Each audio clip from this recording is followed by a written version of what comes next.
Welcome back, ladies and gentlemen, to the Chupacabra's Lair. I'm, of course, your host, Larry the Chupacabra, and today we're taking a look at an early access preview of Spark Rising, which has just entered the early access program through Steam Greenlight and offers us a early look as they start to add different functionality to the game of different battle scenarios and creative mode.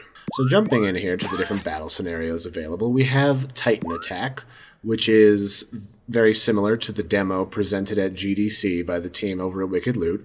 The goal here within Titan Attack is we have to re-establish control over our military base, which has gone rogue for some various reason, in order to defend it and ourselves, because we're a squishy little robot inside of an exosuit, from a gigantic invading Titan and all of his evil minions. And in order to do that, we have to hack our base and take back control.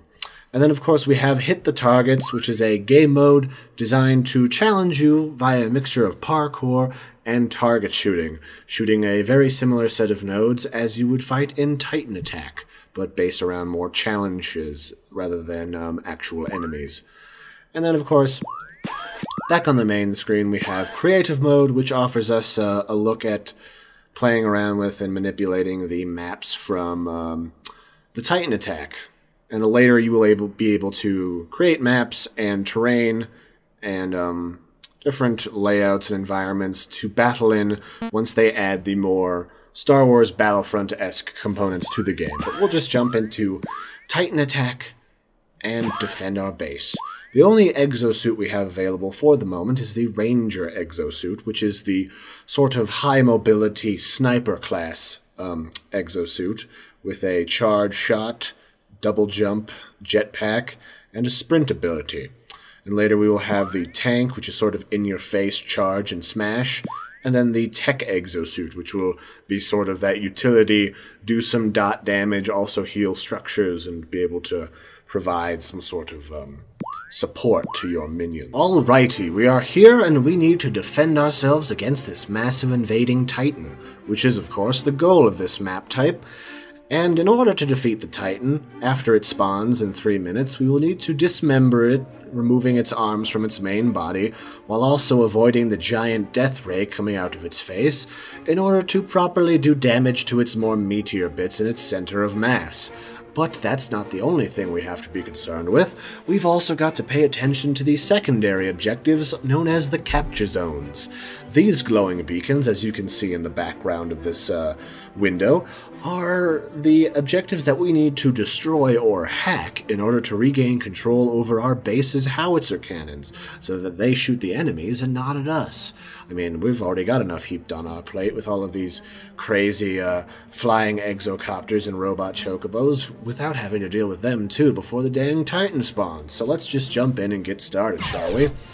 We start our adventure here on the main Ziggurat Tower, and we've already got a whole host of enemies, which we will dispatch with our fancy power laser. And the first thing we want to do is get rid of some of these spawn points really quickly before these enemies get out of hand. These spawn points teleport them in, presumably from outside in outer space or otherwise parts unknown. And you'll notice that most of the terrain is in fact rather destructible, aside from the base ground, of course. Like, we can tear holes in the different structures, or even in these giant hills that we're jumping up. So the first thing I want to do is jump up into these floating islands here and capture that particular capture zone, so that we have control of the high ground, so that these nasty quadcopters will leave us alone a little bit. And then you'll notice that there are some new graphical styles here. There are these low poly aesthetics added on as sort of a nice little fringe aesthetic to the game's more voxel graphics. And they add a nice little low poly flair to the terrain and everything going on, which sort of breaks up what would otherwise be a very standard sort of bland voxel environment. And I think they did a nice job hitting a happy medium with that.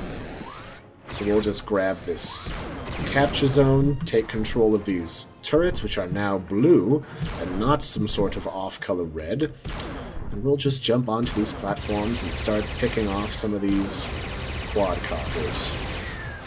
let's see here. Our next goal is over here, next to the shield generator. If we can reach it.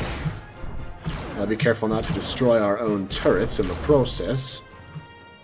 But I have missed my jump like a complete scrub, and now I have to work my way up.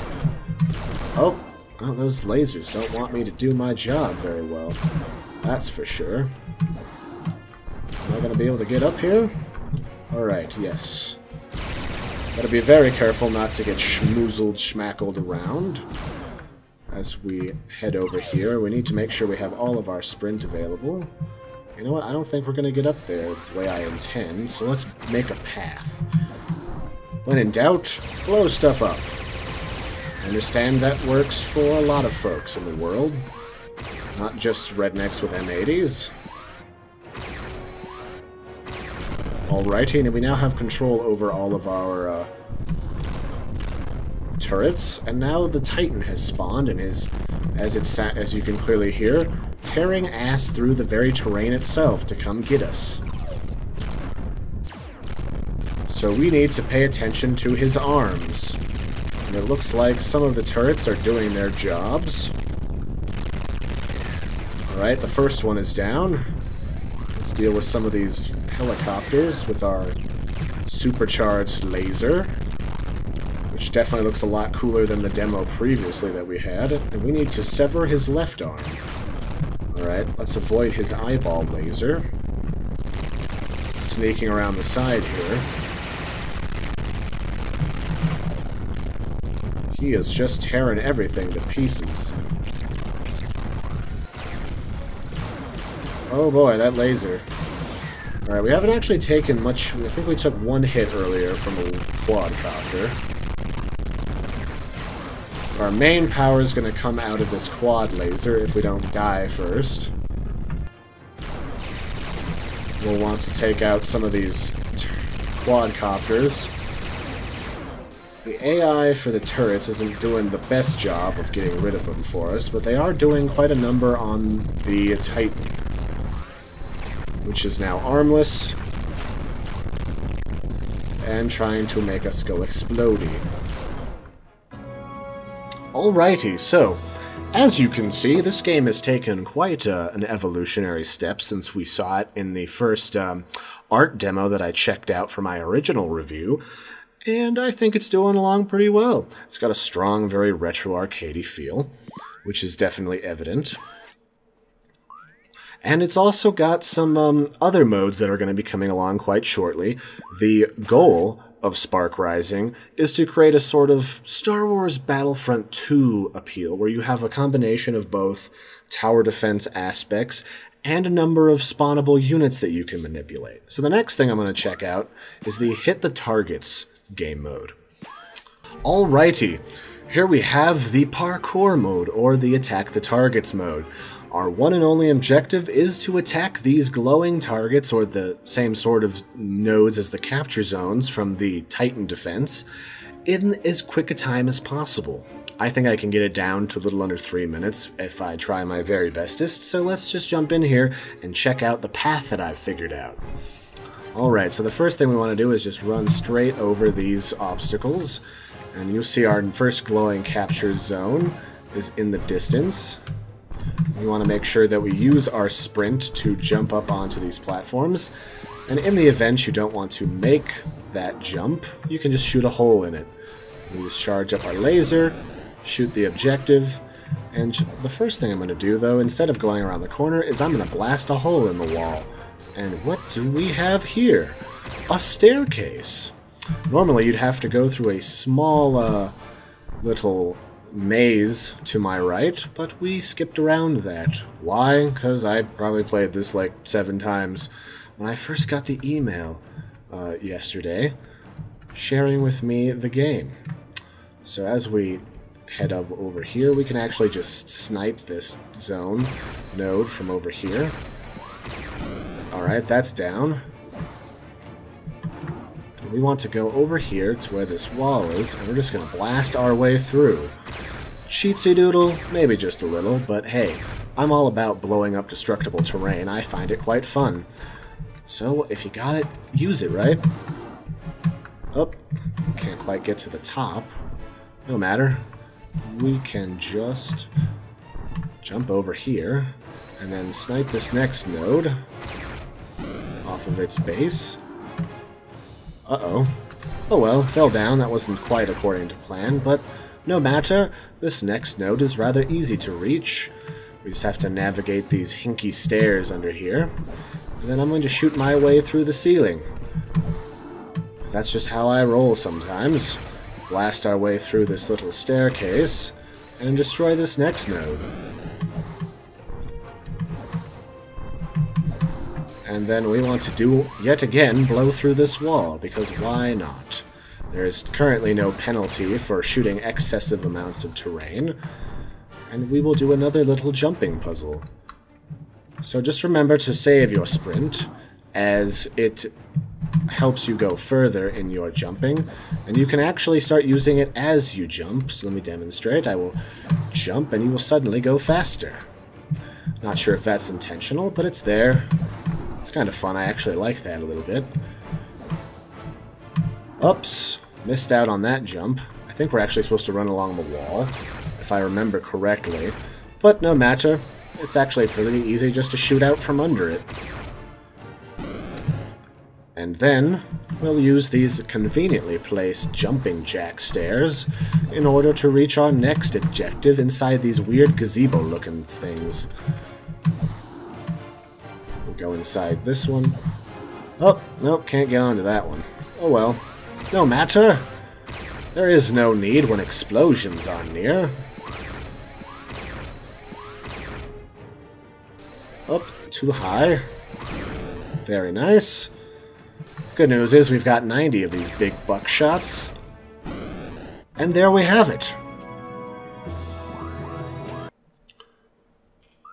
So as you can see, even if the game hasn't included the entire sort of storyline mode or the conquest mode that incorporates those other little pieces that make it more of a tower defense game mixed with minions that attack the enemy, it still has a lot of really nice components to it, and we'll even jump into the creative mode section and take a look at the graphical changes that have happened since the game has left its pre-alpha stages. Alrighty, so here we are, back inside the base where we fought that big nasty titan, and as you can see, the graphics of the game, like I mentioned earlier, have been sort of accentuated with a little bit of ornamentation and additions of, you know, half voxels here that create a slanted effect. We've also got these sort of hazard signs that are adorning the battle-related buildings. And then we've also got these low-poly fixtures, like these little glowing lamps, that sort of spice up the overall aesthetic of the game and add a nice sort of ambiance with these glowing runway lights and some of the, you know, polyvoxel plants off here to the side with these grass clippings. And we've even got some rather spindly trees that grow into a nice voxel treetop. So they've certainly done quite a bit of work to sort of break out of the more mundane voxel world, but not too much where we lose that very nice, friendly, sort of cartoony feeling that voxels provide you in the grand scheme of things. And in this particular game mode, we can even spawn in and start to play around with how the creator tools will eventually work once they've been further refined. So we'll just double jump here in order to enter flying mode and open up our objects panel. Let's see what we've got here. We've got some trunks and rock slides, billboards, and then over here in the inventory screen we have mountains and we have trees. Let's have a look at this tree. Okay, we have a nice standard tree. These are the sort of trees that we saw in the Retro Rising Rampage, one of the test builds, the early test builds for Spark Rising. And then we've also got tree number 2. And this is this is another tree that we've seen previously, which provides a little bit of variety to the build. We'll just plunk some of those down around here. And then I could have sworn previously I saw a big gnarly tree. We have a castle tower and retro building. And we have the Tetris blocks from the Retro Rising Rampage. Our citadel. Landing dock. Ah, here's the retro tree I was looking for. Now, let's just turn you around, sir, so I can get a better look at you. There we are. Now, I'd say that looks a little familiar. That looks a lot like the Deku tree and the trees from the world of Kirby, which we also saw, again, in the Retro Rising Rampage game. So you get an idea that you'll be able to sort of lay out and build your own terrain with different mountains and shaping tools, and also be able to place turrets, defenses, fortifications, and also traps. And I think this whole game is starting to turn out very nicely. I hope you all join me in picking up some early access. I, of course, got on board with the original Kickstarter. But, you know, it's still plenty of time to jump on board while the game is in early development and a little bit cheaper. I have, of course, been Larry the Chupacabra. Don't forget to like and subscribe, especially if you want to see more updated videos about most recent Spark Rising updates and other news, and maybe even some interviews. And I will catch you next time. Toodaloo!